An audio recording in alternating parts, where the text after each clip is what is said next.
വയോജനങ്ങൾക്ക് കട്ടിലുകൾ വിതരണം ചെയ്തു. മൈനാഗപ്പള്ളി ഗ്രാമപഞ്ചായത്തിലാണ് കട്ടിലുകൾ വിതരണം ചെയ്തത്. മൈനാഗപ്പള്ളി ഗ്രാമപഞ്ചായത്തിലെ 24 വാർഡുകളിലാണ് വയോജനങ്ങൾക്ക് കട്ടിലുകൾ വിതരണം ചെയ്തത്. ഒരു വാർഡിൽ 5 കട്ടിലുകൾ വീതമാണ് വിതരണം നടത്തിയത്. ഗ്രാമപഞ്ചായത്തിന്റെ വാർഷിക പദ്ധതിയിൽ ഉൾപ്പെടുത്തിയായിരുന്നു വിതരണം. ഗ്രാമപഞ്ചായത്ത് പ്രസിഡന്റ് രജനി സുനിൽ ഉദ്ഘാടനം ചെയ്തു. 2025-26 വാർഷിക പദ്ധതിയിൽ ഉൾപ്പെടുത്തി ജനറൽ വിഭാഗത്തിൽപ്പെട്ട ആളുകൾക്കുള്ള കട്ടിൽ വിതരണമാണ് ഇന്നിവിടെ നടക്കുന്നത്.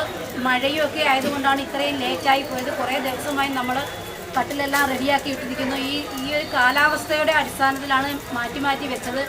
ഇന്നും കാലാവസ്ഥ വളരെ മോശമാണ്.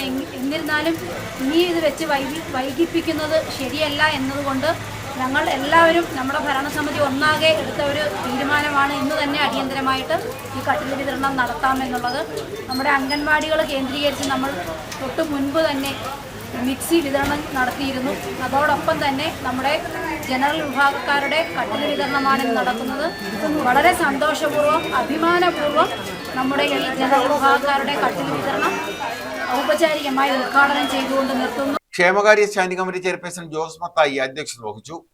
ശാന്തകുമാരിയമ്മ, രാധാകൃഷ്ണപിള്ള, അബ്ദുൾ റഷീദ്, സിജു കോശി വൈദ്യൻ, എബി പാപ്പച്ചൻ, സജീവ് കുമാർ, റിയാസ്, അനിതകുമാരി, ജോളി മാത്യു, റഹിയാനത്ത, സന്ധ്യ, നിഷ, ICDS സൂപ്പർവൈസർ സന്ധ്യ തുടങ്ങിയവർ പങ്കെടുത്തു. News bureau, Sasthamkotta.